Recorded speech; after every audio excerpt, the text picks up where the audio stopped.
Vamos a cambiar de tema y en este segmento del programa, como comentábamos al comienzo del panorama agropecuario, vamos a hablar de los arrendamientos rurales. Conversamos con el señor Néstor Valencia. Lo escuchamos. Néstor, buenas noches, ¿cómo estás? Muy bien, buenas noches, muy bien. Bueno, un año complicado, ¿no? Un año atípico, muy difícil. Date cuenta que se han dado condiciones tremendamente desfavorables para la gente que sembró. Grandes lluvias impidieron una buena cosecha de fina. No existió la fina. Con la gruesa puede haber algún cultivo. Yo, por ejemplo, vi algún cultivo de girasol bueno, ¿no es cierto?, en un lote muy, muy puntual, pero también se afectó a posteriori la soja, la gran sequía. O sea que lluvia por una parte, sequía por lo otro, y hoy te encontrás con rendimientos bajos, ¿no es cierto?, a lo que es la zona de Balcarce, o a lo que estamos acostumbrados acá en Balcarce. Hemos tenido rendimientos, o se han obtenido buenos rendimientos de soja, y este año no. Toda esta zona, ya anda para la zona de Tres Arroyos lo mismo, te hablan de 1000 y pico de kilos, es decir que va a afectar en cuanto a los valores de los arrendamientos para este año, ¿no es cierto? Tengamos presente que los propietarios de campo han estado pagando los impuestos, por anticipos de impuestos, en función de valores que oscilaron en el orden de los 350 a 380 dólares el año pasado, y este año se van a encontrar con que, no sé, la media va a oscilar entre 1000 y 1100 kilos de soja. Yo creo de que están hablando de 200, eso representa unos 200, a los valores actuales, unos 210, 220 dólares por hectárea. Y con el agravante de que yo creo que algunos ni ese porcentaje van a poder pagar, sino que se van a realizar muchos arrendamientos, creo yo, a porcentaje. Es decir, volvemos un poco a la modalidad antigua. Yo recuerdo allá por la década del 80, donde prácticamente tampoco valía mucho el grano, donde la hacienda tampoco valía, y se hacían los trabajos y los arrendamientos a porcentaje. ¿Volvemos a esa fecha, Néstor? Y yo creo que en parte se va a volver a esa fecha. Es decir, no sé si el trigo va a estar, en aquella época que vos hablás, el trigo oscilaba entre 90 y 100 dólares, ¿no es cierto? Lo que ocurre es que hablábamos de otro dólar distinto, ¿no es cierto? De dólar, ¿no? Lo que tenemos ahora es un disfraz de realidad, ¿no es así? Es decir, la voracidad que uno observa a través del fisco, ¿no es cierto?, está afectando mucho a los productores. Han tenido sus años excelentes, ojo, pero ahora se refleja una preocupación grande. Balcarce, esencialmente, mirá, si vos haces una comparación, te nombro dos lugares, ¿no? Olavarría y Balcarce. La soja en Olavarría rinde más que acá. Eso me lo manifestó gente que tiene campo en Balcarce y tiene campo en Olavarría. Ingenieros que manejan campos en ambos lugares. Te nombro la soja. Acá esta es una zona netamente triguera.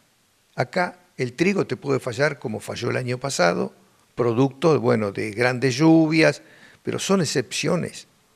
Si vos de 10 años, 8 vas a tener rendimientos buenos, no te digo excelentes, vas a tener buenos, muy buenos y algunos excelentes, pero siempre va a existir. Y podrás tener uno malo, pero esto es zona netamente triguera. Para mí es el cultivo que más rendimiento tiene. Y como bien decís vos, el trigo no estaba favorecido por los valores. Y la soja, que es un cultivo que tenía un valor bastante importante, tentó, ¿no es cierto?, y se empezó a hacer soja por todos lados. Y bueno, eso llevó a que el trigo desapareciera. En este segmento de Panorama Agropecuario vamos a compartir la segunda parte de la nota que le realizamos al médico veterinario Martín Colombani, asesor apícola.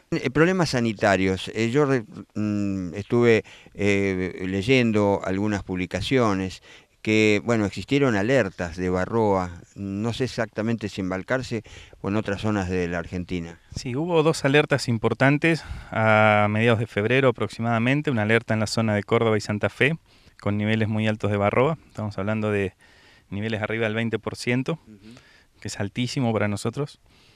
También existió una alerta importante en la zona sudoeste de la provincia de Buenos Aires, también con niveles arriba del 24%.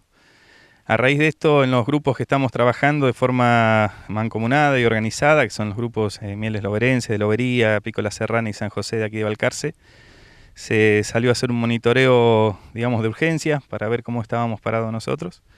El monitoreo se realizó a fin de febrero, no arrojó ningún resultado que pueda llegar a alarmarnos. Los niveles estaban muy bien, estaban normales o muy bajos. Eso hizo que podamos adaptar un plan sanitario de forma más tranquila, más distendidos. El plan sanitario contó con dos pasadas de ácido oxálico, que es un acaricida orgánico a principios de marzo, cuando se estaba bajando a cámara de cría y se empezaba el bloqueo. Y después un refuerzo con una acaricida de síntesis como el Amitraz, ya con una colmena bloqueada, con poca cantidad de cría, cosa que la efectividad sea muy alta, sea muy buena, ¿no? Esto se pudo lograr porque los monitoreos que se realizaron dieron debajo del 1% aproximadamente en general, y eso nos llevó a que podamos trabajar tranquilamente. Si los monitoreos hubieran dado alto, como ha pasado en algunas otras partes del país, hubiéramos tenido que salir a hacer otro plan sanitario totalmente distinto. Martín, bueno, y todos estos controles que han hecho, aplicaciones de insecticidas y demás, o de acaricidas, mejor dicho, ya, digamos, tiene un control durante todo el invierno, o en primavera hace falta hacer nuevas aplicaciones. Sí, cuando logramos, dentro del plan sanitario general que venimos trabajando desde hace muchos años, cuando se logra hacer un tratamiento acaricida, en una colmena ya bloqueada, una colmena con poca cantidad de cría, que generalmente, si el acaricida funciona bien, tiene una alta eficacia, normalmente con ese tratamiento acaricida de un otoño tardío, ya entrado en el otoño, es suficiente como para pasar todo el año sin ningún tipo de problema hasta el próximo otoño, ¿no? Todo depende de los resultados de los monitoreos post-tratamiento. Digamos, hay una situación, es una realidad actual, que aquel productor que no monitorea tanto antes del tratamiento para poder adecuar el plan sanitario en función de ese monitoreo, como después del tratamiento para ver si la efectividad del tratamiento fue buena, ese productor está como con los ojos cerrados, está pisando en el aire. Aquel productor que tiene un tratamiento acaricida en estos momentos y hace un monitoreo post-tratamiento y le da niveles bajos, casi llegando a cero, ese productor se puede quedar tranquilo de que puede pasar el resto del año sin ningún tipo de problema. Nosotros, en los grupos que se vienen aplicando este tipo de plan sanitario, normalmente hacen un solo tratamiento al año, que es en esta época, y es suficiente para llegar al otoño sin ningún tipo de inconvenientes. Igualmente, en el trabajo de estos grupos, en primavera se hace otro monitoreo para ver si hay algún tipo de foco, algún tipo de aumento de esa carga de varroa, y si es necesario salen a tratar en primavera, ¿no? Pero en estos últimos años no ha sido necesario.